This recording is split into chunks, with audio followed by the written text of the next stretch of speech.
Et puis j'espère que nombreux d'entre vous, vous viendrez à Amsterdam, à Europério 9, la prochaine fois, d'accord?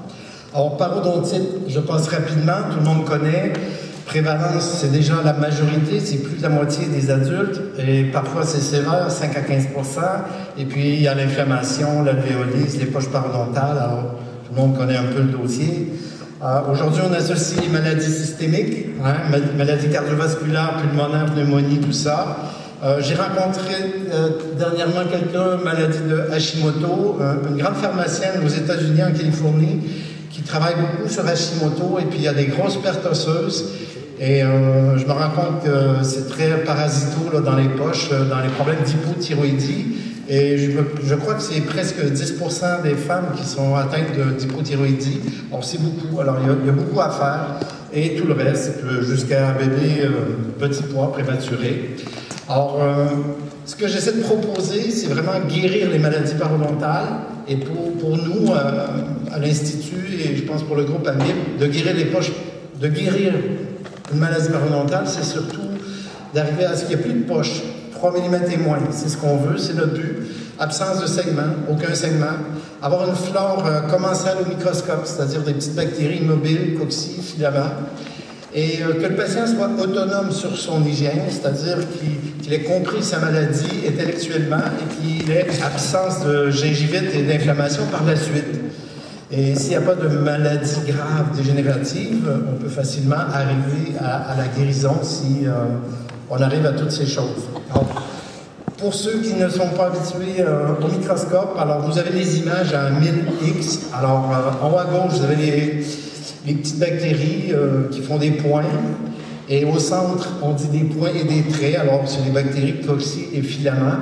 Avec Solange, elle nous a inventé pour les patients des points et des traits.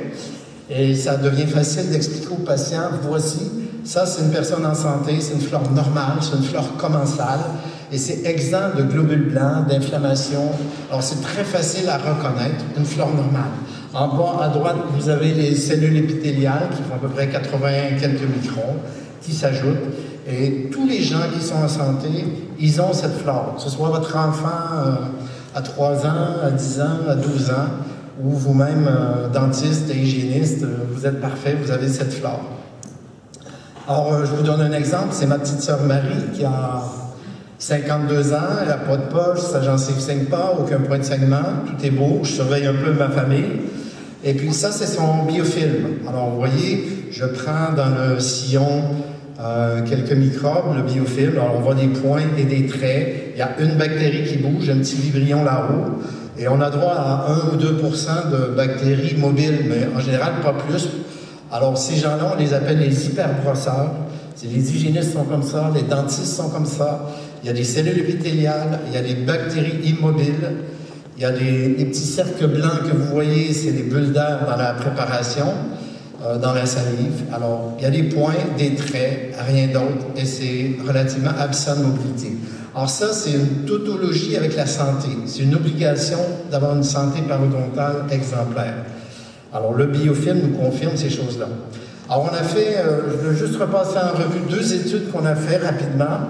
Alors, en 2014, on a fait une étude avec un groupe de dentistes. Et puis, on a voulu voir si vraiment il y avait des amibes dans les poches et puis qu'on pouvait confirmer par PCR, par la biologie moléculaire. Alors, ça, c'est une flore normale et ça, c'est une flore parodontale. Vous voyez les parasites qui sont relativement énormes. Vous voyez l'inflammation avec les globules blancs, cellules polymorphonucléaires neutrophiles. Alors ça, c'est typique dans la maladie parodontale à droite. Et les amibes qu'on va détecter, ça ressemble à ça, avec un noyau central, cariosomicromatine, et des pseudopodes qui permettent à l'amibe de vivre, se déplacer, manger, se nourrir, etc. Alors, c'est vraiment caractéristique. Ça a un cytoplasme très hyalin, très gris, et à l'intérieur, c'est tous les pigments. À ma petite sœur, vous voyez comment c'est différent. On voit les globules blancs, on voit les parasites, l'amibe qui descend ici. Et globules rouges, vous voyez l'uropode, elle traîne son bagage. Et ce qui est remarquable, c'est que vous voyez le courant de salive le courant de salive entre les deux lames, et vous voyez, plutôt que de suivre les bactéries, l'amibe va foncer dans le fleuve, ce qui veut dire que ce parasite est capable de s'accrocher, il a des ventouses dessous pour aller remonter, pour aller... C'est vraiment c'est un tank, c'est un tank de guerre, c'est vraiment un prédateur agressif. Alors, il y a quelques globules rouges, plusieurs globules blancs. Alors, globules blancs, c'est ceux qui ont des petits granules à l'intérieur qui dansent, là. Voilà, et vous voyez l'amibe qui descend. Alors, les amibes, en général, elles forment un peu des nids, elles se baladent et puis elles se déplacent. Hein? Alors, la majorité d'entre vous, vous connaissez. Alors, dans les maladies parodontales, est-ce qu'il y a une amibe qu'on appelle Entamoeba gingivalis? Alors, c'est la première amibe qui a été découverte en 1849. Alors, c'est quelque chose qu'on oublie en parodontie, alors que c'est le premier parasite qu'on découvre en biologie. Alors, c'est un peu insensé. Alors, l'étude qu'on a fait nous dit est-ce que l'amibe Entamoeba gingivalis est associée au parodontite? Dans la littérature, on dit oui dans à peu près 100% des cas, selon les gens qui connaissent la parasitologie. Plouffoyet, 1929, Rousset chez Pasteur en 77, Paul Keyes, Lyons et moi-même, c'est certain qu'on trouve de ces parasites dans à peu près toutes les maladies parodontales. Alors, on va essayer de faire un primer avec Julien Santirota qui nous aide. On fait un primer pour essayer de détecter au niveau génétique la présence ou pas de ce parasite dans les maladies parodontales. Et la méthode est spécifique vraiment à Entamoeba gingivalis. Alors, effectivement, c'est le bon microbe. Et puis, la méthode est relativement sensitive pour Entamoeba gingivalis. Alors, on a procédé à la purification de l'ADN, du PCR, tout ça. On a demandé des patients qui n'avaient pas eu d'antibiotiques et qui avaient une maladie chronique. Et au niveau des résultats, à la microscopie, on a obtenu 86% de sensitivité avec les parasites pour cette étude d'une centaine de patients. Et avec les PCR, un peu moins, 80%.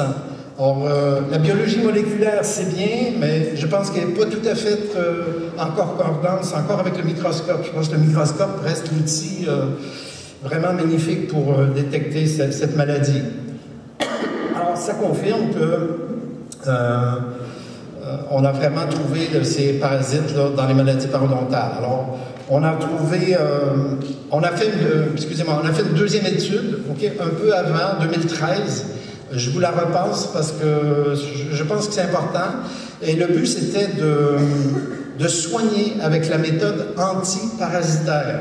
Alors, on a travaillé avec 5 cabinets français, praticiens généralistes, 3 praticiens généralistes et 2 parodontistes exclusifs. Et on s'est aperçu sur 600 patients affectés de parodontite, on a trouvé 98% étaient positifs pour les parasites dans la maladie parodontale avec le microscope.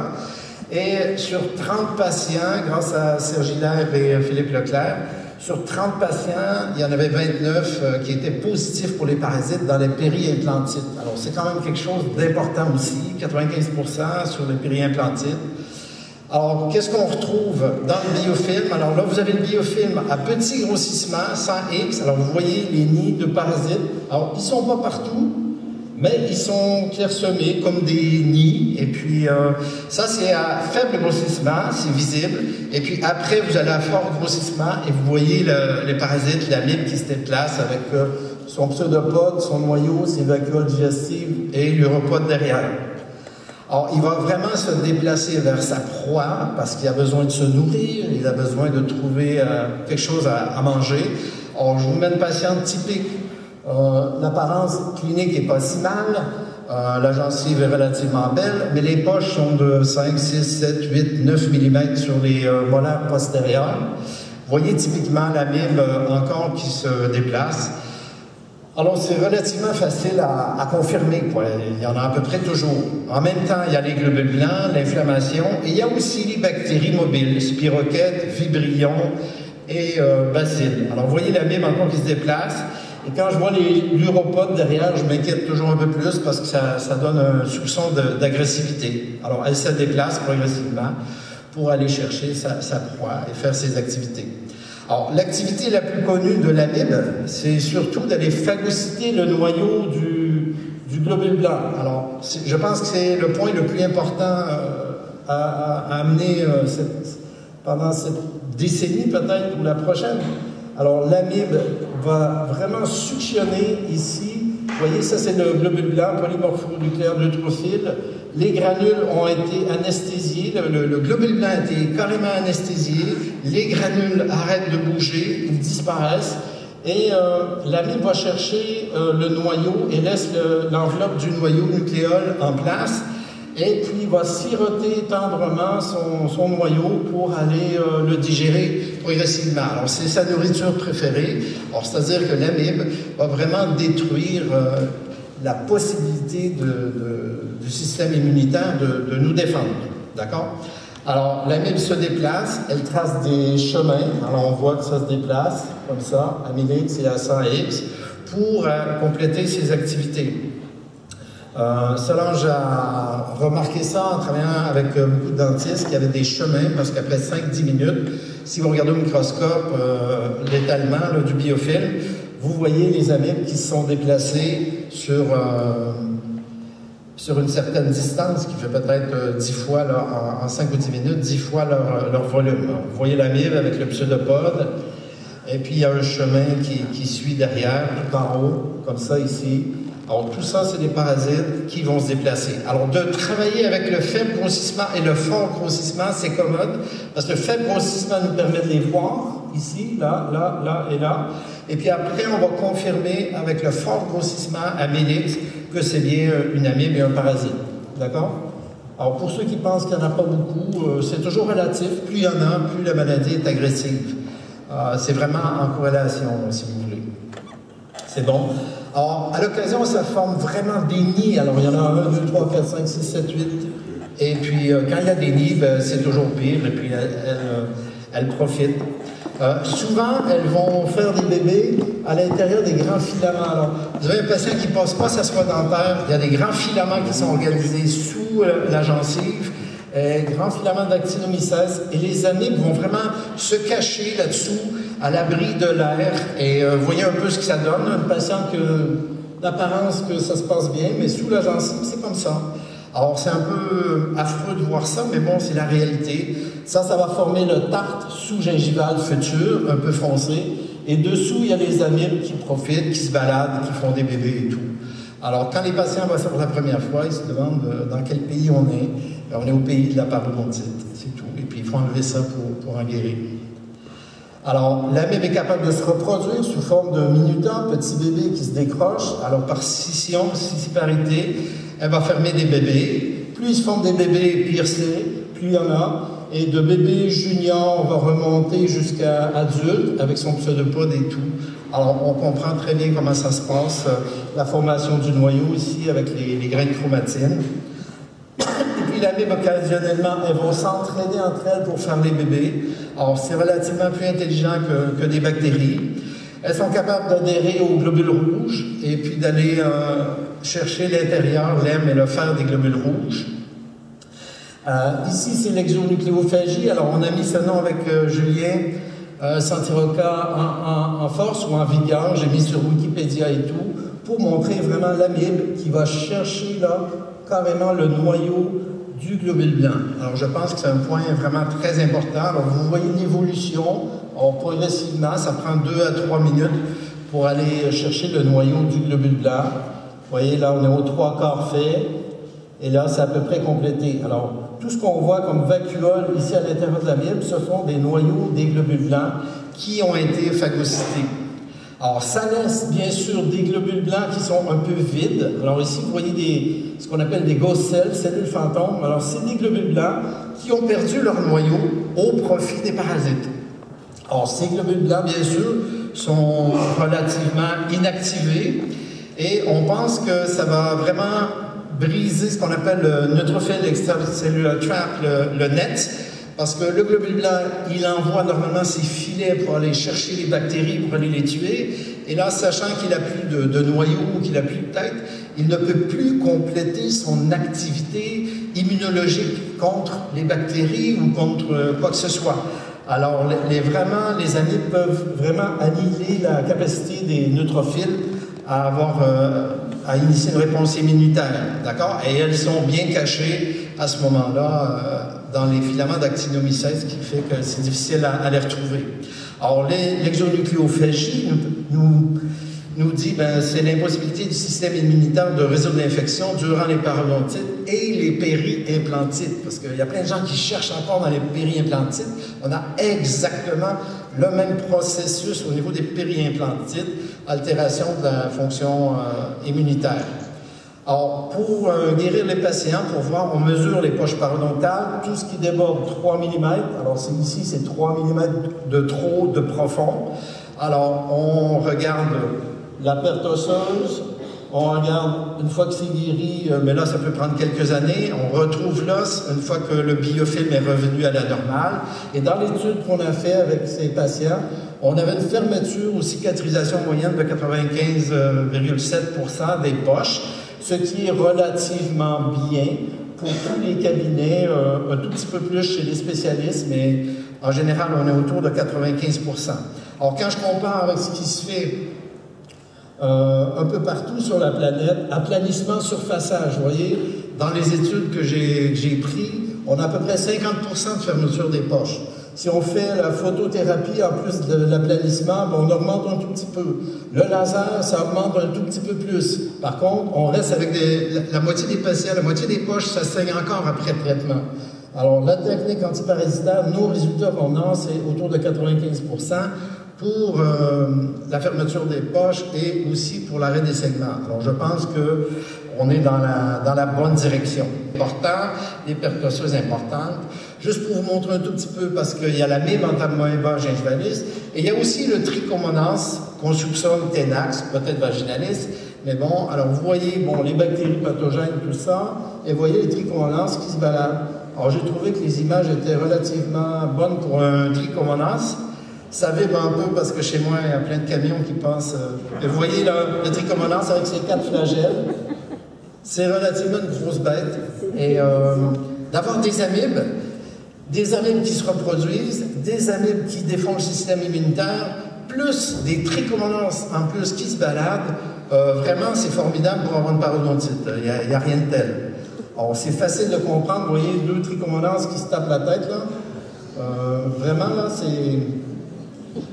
Et quand il y a des dentistes ou des groupes universitaires qui me disent « Oui, on ne sait pas ce que c'est, on ne voit pas, on ne comprend pas », ben ça serait bien qu'ils démarrent avec un microscope et qu'ils regardent à fond parce que c'est vraiment... Moi, je trouve tout à fait incroyable qu'on puisse avoir ça dans la bouche. N'importe quel dentiste me laisserait ça dans la bouche, je serais... non, mais c'est pas possible. Et en général, c'est la réaction des patients. Alors, autant les bactéries motiles, bien sûr, mais les bactéries motiles, on les accuse plutôt de faire chez nous la gingivite. Aussitôt qu'il y a des parasites, à ce moment-là, il y a une destruction osseuse. On ne sait pas pourquoi les trichomonas amènent une destruction aussi. Les amibes, on peut comprendre. Les trichomonas, on n'en est pas encore arrivé à la solution. Alors, femme enceinte, c'est pareil. Femme enceinte, granulo-pyogénique, on va dessous. Je vais chercher un peu du biofilm. Vous voyez les grands filaments d'actinomycète. Et dessous, les globules blancs qui viennent essayer de nous défendre. Et vous voyez les spiroquettes et tout. Et vous voyez les amibes qui se baladent, là, comme des grosses larves. Qui sont accrochées au filament. Vous voyez, moi j'appelle ça un nid, une pouponnière à parasites, quoi. Et les femmes enceintes qui ont des problèmes avec la parodontite, elles ne savent pas qu'elles ont tout ça sous la gencive. C'est vraiment là, incroyable. Il y a de l'inflammation, il y a du pus, il y a de l'infection, il y a des cellules fantômes, il y a des amibes qui se baladent. Vraiment, c'est incroyable comme profession qu'on puisse laisser ça aux gens et ne pas les informer de ça. Et en plus, ne pas les traiter. Vous voyez, c'est vraiment là, une aberration. Alors, périimplantite, alors un cas qui est arrivé dans le cabinet là, du Dr Leclerc avec Serge Hilaire aussi. Vous voyez typiquement la perte osseuse autour de l'implant. Qu'est-ce qu'on retrouve? Toujours la même chose. Les globules blancs, l'inflammation, ça grouille d'inflammation et des amibes qui se baladent là-dedans à s'en donner à cœur joie. Alors, c'est la même chose pour les périimplantites. Alors, on a conclu de cette étude que gingivalis fait partie de la pathogénèse des parodontites, des périimplantites, et quand il y a trichomonas, ça empire un peu la situation clinique. On pense que l'amibe, Entamoeba gingivalis, c'est l'agent qui permet le passage d'une pathologie mineure de la gingivite à une parodontite majeure avec la destruction de l'os alvéolaire, autant dans les parodontites que dans les périimplantites.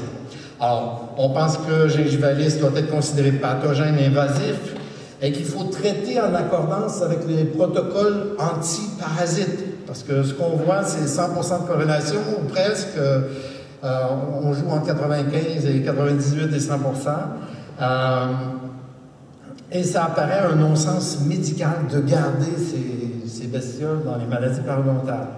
Alors, je mets ici l'étude de Trim et Newsom, là. Je leur ai écrit plusieurs fois, j'essaie de voir si on peut travailler avec eux.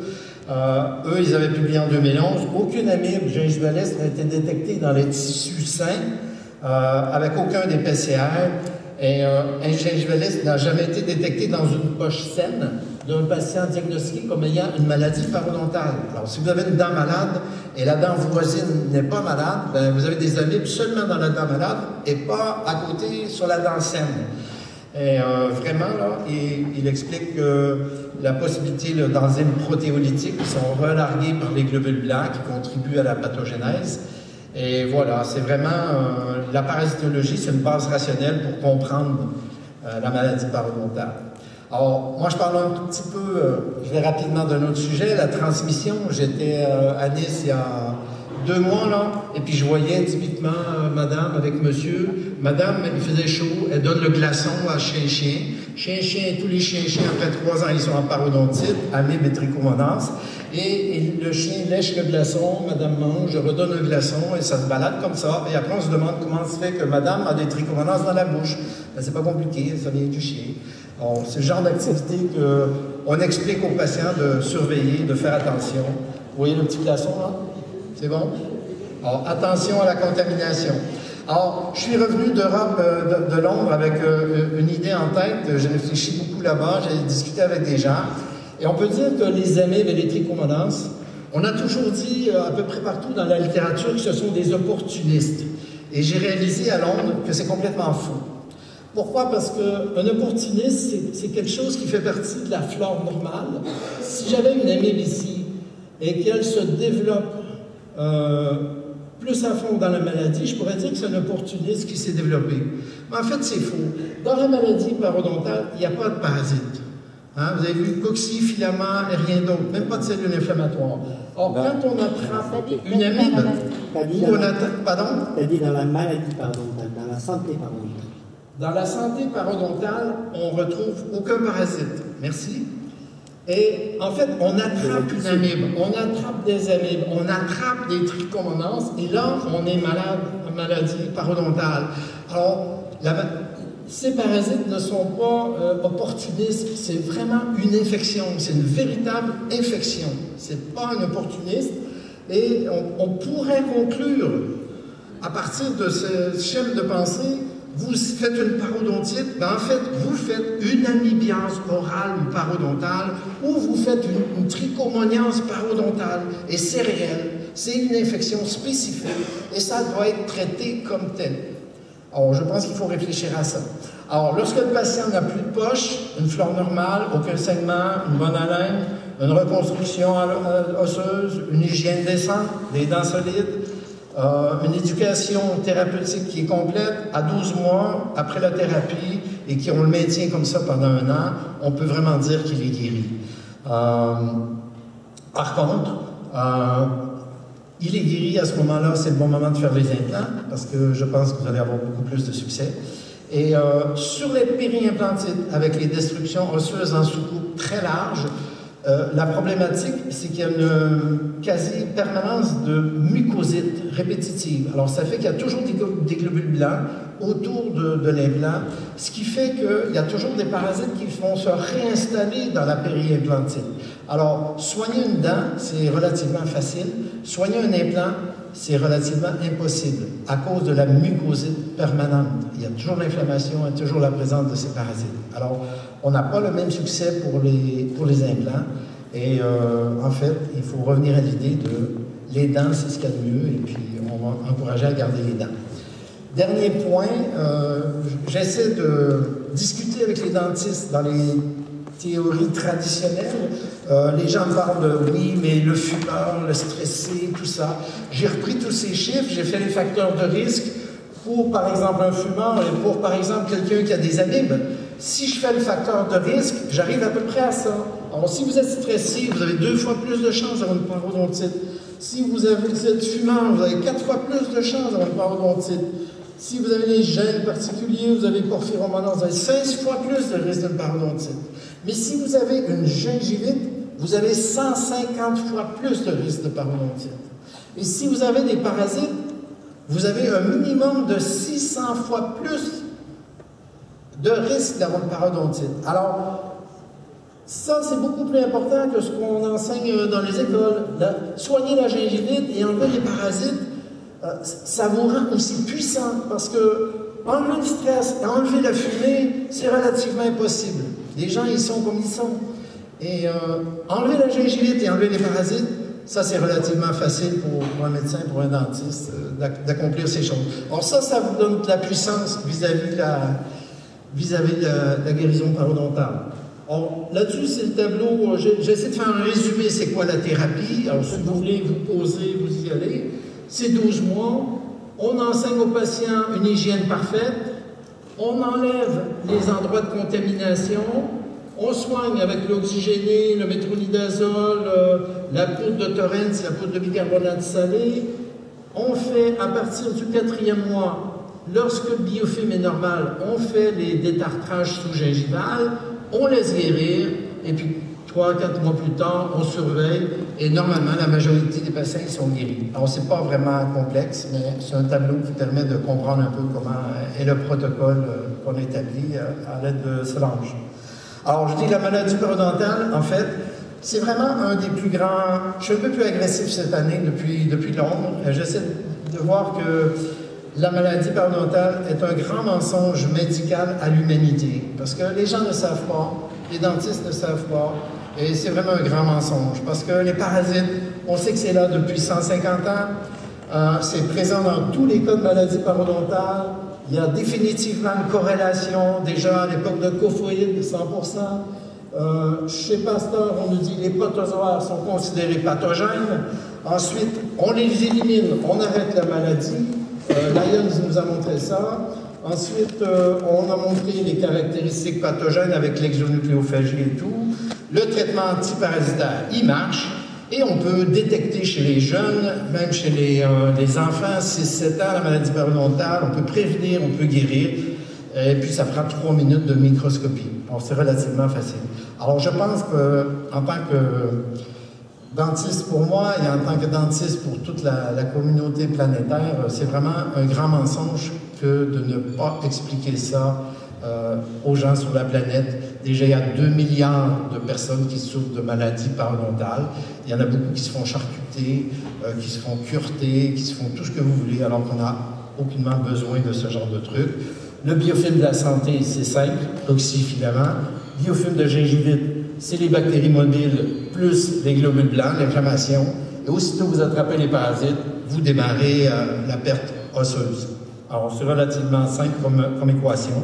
Alors, on peut détecter vraiment très tôt. Des fois, chez les jeunes, j'ai détecté chez ma grande sœur, elle a 65 ans, elle a toujours été parfaite. Je ne l'ai pas vue pendant 3 ans. Elle m'arrive le mois passé. Elle commence à avoir des amibes, un petit segment sur les molaires. À 65 ans, elle démarre sa maladie parodontale. Oui? On la soigne avec l'oxygéné, poudre de bicarbonate salé, et puis 1 mois, 2 mois, et puis ça va être géré parce qu'il n'y a pas encore trop de perte osseuse. Bon, mais c'est relativement un jeu d'enfant de comparer une flore parodontale à une flore de santé. Alors actuellement, je pense que pour les dentistes qui veulent proposer la guérison, c'est vraiment à succès, ça fonctionne, ça marche. Et essayez aujourd'hui de voir avec vos confrères, consoeurs, comment ça se passe pour ceux qui connaissent moins. S'il vous plaît, actuellement, je pense qu'il est bien de retarder la pose des implants, que le patient soit guéri, qu'il soit en santé parodontale.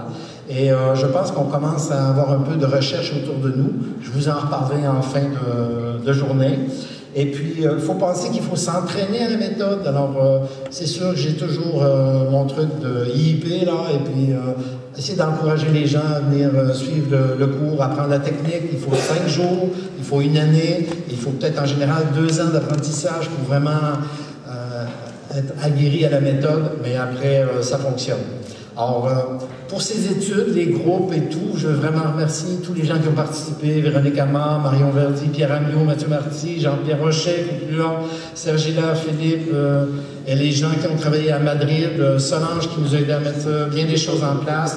Ça, c'est les petites journées, une à Séville, l'année prochaine, on fait une journée à Naples, quelques-unes à Paris. Alors, voilà, merci à l'association AMIB d'avoir créé tout ça.